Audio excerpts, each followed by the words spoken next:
আল্লাহ, দুনিয়ার মধ্যে আগুনের কেচি দিয়া যদি আমার জিহ্বাটা কাটা হতো, আমি সবর করতাম, আর আখিরাতে এসে সওয়াব এত বেশি পাইতাম।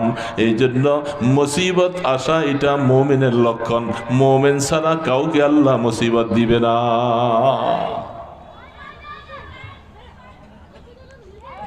আল্লাহ সুবহানাহু ওয়া তাআলা নবীদের জীবনে বহু সময় মুসিবত দিয়েছিলেন, এটা নবীদের সুন্নত। মনে রাখা লাগবে, মুসিবত আসবে, পেরেশানি আসবে। এই সমস্ত অবস্থার ভিতরে কোনো অবস্থাতে অধৈর্য হওয়া যাবে না, পেরেশানি হওয়া যাবে না। এই জন্য বলতেছিলাম, শারীরিক মুসিবতার সমস্যা আসলে গুনাহ মাফ হবে, নতুবা আখিরাতের দিকে তার মর্যাদা বেড়ে যাবে।